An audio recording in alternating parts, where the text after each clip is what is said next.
সাথ প্রকল্পের আজ দেখা গেছে কৃতি ছাত্রীদের সংবর্ধনা প্রদান করা হয়।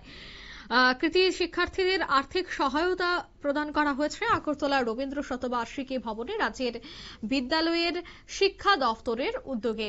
জানা গেছে যে এদিনের এই প্রকল্পের মাধ্যমে রাজ্যের মেধাবী ছাত্রদের উচ্চশিক্ষার দ্বার আরো সুদৃঢ় এবং উন্মুক্ত করা, সরকারি এবং সরকারি অনুদান প্রাপ্ত বিদ্যালয়সমূহের অসামান্য কৃতি শিক্ষার্থীদের আর্থিকভাবে সহায়তা প্রদানই এই প্রকল্পের মূল লক্ষ্য।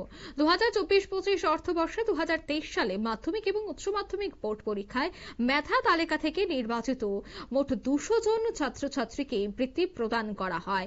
সিএম সাত প্রকল্পের মূল উদ্দেশ্য হচ্ছে মেধাবী শিক্ষার্থীদের আর্থিক সংকট হ্রাস করা, উচ্চশিক্ষার পথে তাদের আরো আত্মবিশ্বাসী প্রতিষ্ঠান এবং সক্ষম করে তোলা।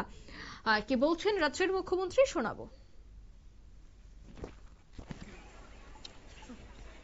মাননীয় প্রধানমন্ত্রী সবসময় বলছেন যে আমাদের আগামী দিনের ভবিষ্যৎ হচ্ছে আমাদের যারা যুব সম্প্রদায়, তাদেরকে যদি আমরা ঠিকভাবে আমাদের সুশিক্ষা আমরা দিতে পারি, গুণগত মানের শিক্ষা আমরা দিতে পারি, তাহলে আমাদের রাজ্য বা আমাদের দেশ আগামী দিনে তারা আমাদের দেশের জন্য কিছু করতে পারে। এবং without education it is not possible. তো প্রপার এডুকেশন দেওয়ার জন্য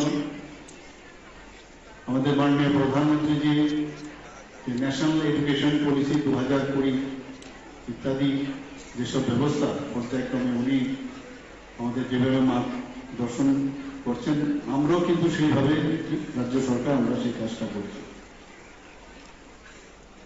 আপনারা সবাই জানেন যে অলরেডি শিক্ষা সম্পর্কে যদি আমাদের বলতে হয় যে শিক্ষা এটা আমাদের জন্য একটা শক্তি, এবং এতে করে আমরা নিজেরাও কিন্তু ইন্ডিপেন্ডেন্ট হতে পারি। উইদাউট শিক্ষা অনেক সময় আপনার যে কোনো জায়গায় থাকুন, সেই বাড়িতেই থাকুন, বাড়ির বাইরেই থাকুন, সমাজে থাকুন, বিভিন্ন পাড়া যে কোনো জায়গায় থাকুন, বন্ধু বান্ধবদের মধ্যে, যখন আপনার নিজের সেলফ রিলায়েন্ট যেটা বলা হয় সেটা কিন্তু একমাত্র নিজের শিক্ষাগত যোগ্যতায় সেটা কিন্তু চলে আসে, এবং তাতে করে আমাদের সামর্থ্য যোগায়। যার কাছে যত বেশি শিক্ষা, যত বেশি জানার আগ্রহ থাকে এবং সেটাকে করায়ত্ত করার পর আপনার আশেপাশের সমস্ত লোক কিন্তু আপনার দিকে তাকিয়ে থাকে যে উনি যে কথাটা বলছেন সেটা আমাদের জন্য খুবই প্রয়োজন, এবং উনি যেটা বলছেন সেটা ফলো করা। তো এই যে বিভিন্ন যে তথ্য এবং জ্ঞান, সেটা তো আমরা নিলাম, কিন্তু এটা শুধু নয়, এটা আহরণ করার পরেও এটা তো আমাদের স্টুডেন্টদের নেই বা সাধারণ মানুষও সেটা প্রতিনিয়ত করে। আমরা জানি যে শিক্ষা কিন্তু খালি পুঁথিগত শিক্ষা না, স্কুল কলেজের শিক্ষা না, জীবনের শেষ দিন পর্যন্ত আমাদের পড়াশোনা করতে হয়, শিক্ষা নিতে হয়, জানতে হয়, এবং তাতে করে যে যত বেশি প্রপার যেটা গুণগত বিষয় যেটা শিক্ষা সেটা যখন নিবে, তাতে করে জাতির বিকাশ, এবং আমি মনে করি যেটা আমাদের উন্নতির জন্য একটা মূল মন্ত্র হিসাবে আমরা সেটাকে কার্যতভাবে সেটাকে আমরা গ্রহণ করি। আপনারা শুনলেন রাজ্যের মুখ্যমন্ত্রী ডক্টর মানিক সাহা, তিনি ঠিক কি বললেন। তিনি কিন্তু বিস্তারিত আলোচনা করেন। অন্যদিকে জানা গেছে যে এই প্রকল্পের আওতায় নির্বাচিত প্রতিটি ছাত্রছাত্রীকে 60,000 টাকা করে বৃত্তি প্রদান করা হয়। বৃত্তি প্রাপকদের বিভাজন হচ্ছে যে মাধ্যমিকে বোর্ড পরীক্ষায় মেধা তালিকা থেকে 100 জন, উচ্চ মাধ্যমিকের বোর্ড পরীক্ষায় মেধা তালিকা থেকে 100 জন। এই বৃত্তির জন্য ছাত্রছাত্রীকে ত্রিপুরা রাজ্যে স্থায়ী বাসিন্দা হতে হয়েছে। অন্যদিকে ত্রিপুরার যে কোনো সরকারি বা সরকার অনুদান প্রাপ্ত বিদ্যালয় থেকে বোর্ডের চূড়ান্ত পরীক্ষায় উত্তীর্ণ হতে হয়েছে।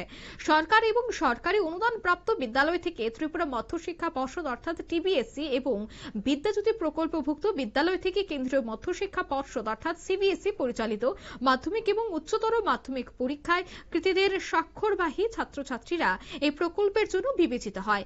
এই প্রকল্পের আরেকটি উল্লেখযোগ্য বিষয় হচ্ছে যে কোনো নির্দিষ্ট অঞ্চল বা জেলা থেকে যাতে মেধা তালিকা অনুযায়ী শিক্ষার্থীরা নির্বাচিত না হয়ে রাজ্যের সকল অংশের মেধাবীদের প্রতিনিধিত্ব সুনিশ্চিত হয়, সেজন্যই জনসংখ্যার অনুপাতে এএমসি, পৌর পরিষদ, নগর পঞ্চায়েত এবং বিভিন্ন ব্লক থেকে মেধার ভিত্তিতেই বৃত্তি প্রাপকদের বেছে নেওয়া হয়।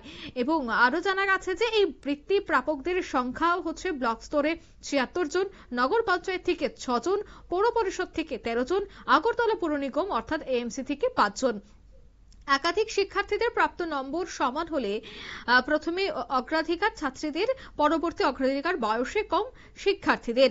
জেলা শিক্ষা দপ্তরের মাধ্যমে উপযুক্ত তথ্য সংগ্রহ করে মধ্যশিক্ষা আধিকারিক পুরো ২০০ জন উপভোক্তার তালিকা প্রস্তুত করে এবং তা বিএমএস পোর্টালের মাধ্যমে প্রক্রিয়াকরণ করা হয়।